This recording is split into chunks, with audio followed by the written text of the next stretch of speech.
karibu kwe. Sister ni sawa? Oh yariko nta kirundazi. Asha ndabona kweri moto. Ewe n'abaduhuriye hajya higa. Arambwira ibintu ndahigye ntariko aravuga dawe. Cyugateka ndamuzane nga. None umuzaje ndagufashe. Wowe ufashe ikinyene ibintu ndaje byanani.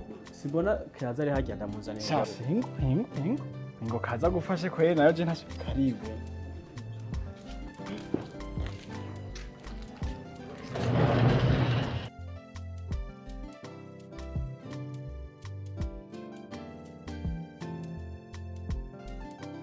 Yamashike wika. Nsa?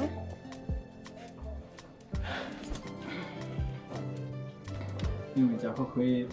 Kaze uyu muntu dore asanze hajya kuri kiosk. Atangura ambwira ibintu indimi ntumva nta kintu na kimwe nigeze ntahura. Yenshi mvuga ati kandamuzane ngaha muri gihe wo mufasha. Avuge gute avuge? Avuge cyongereza. Je sinzi, gusa numvise avuga ibintu menga harimo icongereza we uvugana ukumvira. Ah, okay. Okay, tell the English. I'm looking for a guy who lives here. Oh, never mind. Yeah. Do you speak English?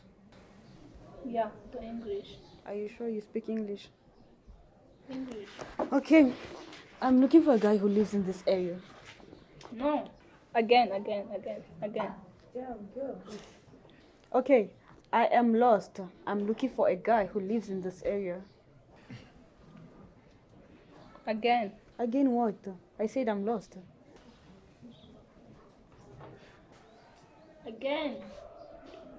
Oh my God. Oh, you can. Wow, you live here? Yes, of course. She's my little sister Kaze. He's my friend Cedric, and he is our housekeeper. Okay, that's amazing. Turazi nani? Nanabwiye dufite umushitsi no munsi. Gusa yaru. Nenda byakunaniye kuvuga. Nimwumvise icyo mwavuganye? Kaze ntubeshe. Yari ngo gene tere. Ngo tere ashinakinda. Mana ashi. Yatara ho. Naho natwe tuteka. Umvekanye wewe wogeze umve kwapfanye. Keza yareka kubesha ngegene. Yo! Ngegene. Ngo tere. Okay, by the way, welcome to the house.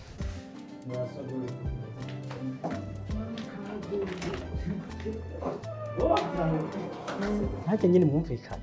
Nuko mumvuga byo mutombeza namugeze mumva ko tutumvika. Oya nawe hajya mugende wavuga twumenga ni. Kaze oya. Ibintu numvise ngegene. Nta kintu. Hajya wumvise bamwe. Ndabonye sente twigiye. Hajya numvise. Yewe.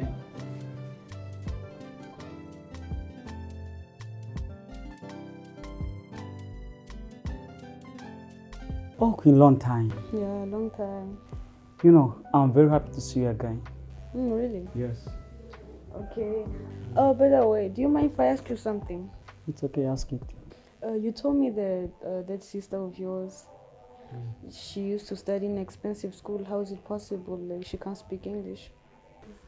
I think she has a problem about her own private things. Oh, really? Okay. But never mind. Yeah. Thanks for coming. Yeah, okay, it's fine, you know. But may I give you some drink? No, it's okay, it's fine. Actually, I'm late, you know. I have to get back home. Okay, let me escort you on your way out. Yeah, thank you. Let's go. You are welcome.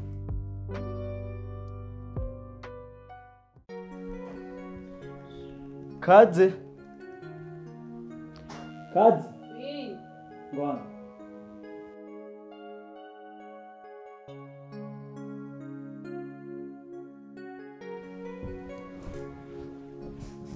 Bon Kaze. Meze neza? Ngiritsa. Ngomba dusubire mu byerekeye yetu. Vyejo ibi. Wowe na Kisi. Kesuyu? Kisi umukobwa yaje avuga icongereza je nabibuka. Ndamwibuka.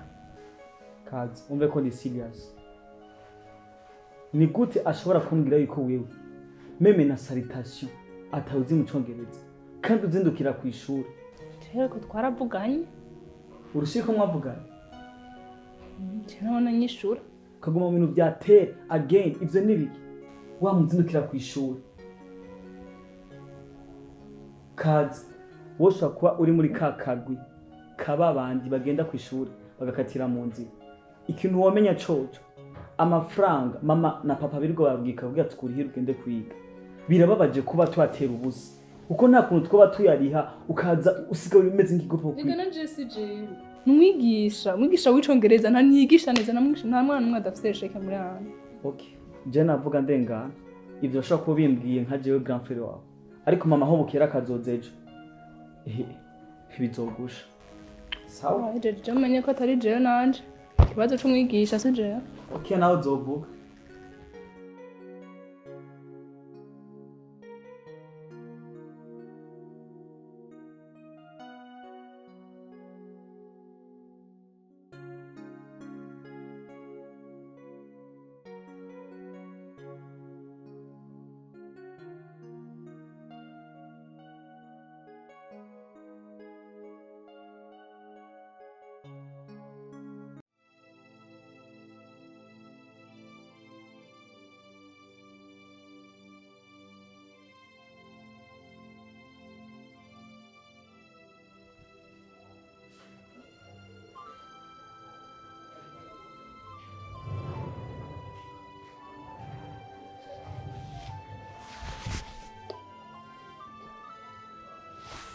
Ndabaramukije neza nyakubahwa directeur. N'amahoro cyane. Muraho murakomeye. Yego. Nibaza ko mutamenye ndi mama wa Kaze Rama. Yego, umwana ndamwibutse. Hama nagombe mbaze kuko jewe nari narasafiriye gatonya.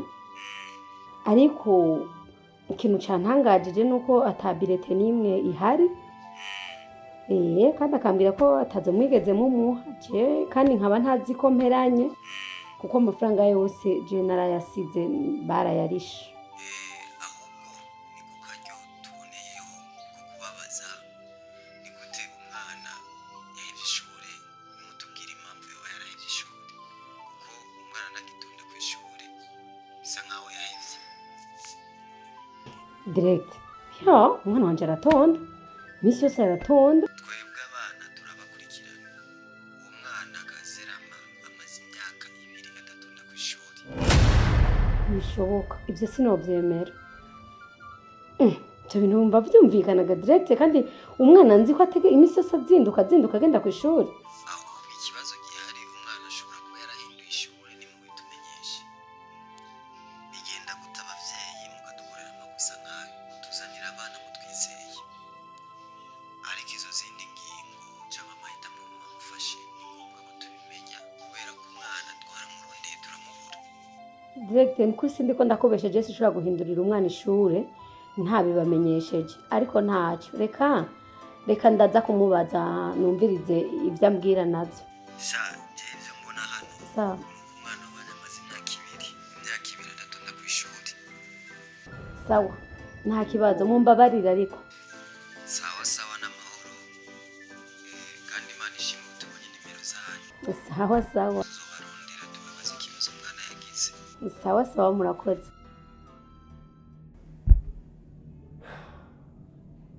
Kaze wow.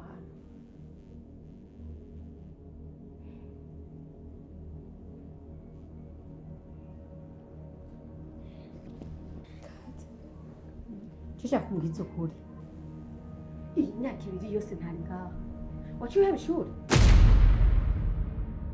ntiwigeze utonda kandi umbwiza ukuri utambesha kuko narakaye. Ikindi naco umbwire n'amafaranga yose naguhaye uje kuriha ishuri ikintu wayakoresheje. Numva. Ndakuvuga umugigimi. Yasumbwira ngo utarandakaza. Byagenze gute? Numva nyene.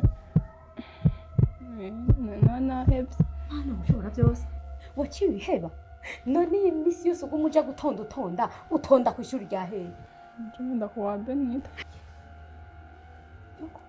Gije mbere kwa Benita. Benita nawe ntiyiga. Jesus. Mama warabize. Niko sinzigere hama ikindi kigira kabiri.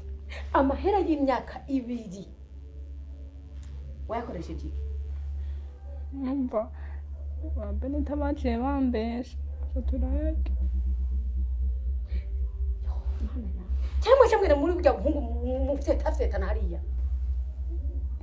kisi chikana kwica umviriza haguruka zone kwa benita ndabakubitira hamwe mwese nyaruka twende haguruka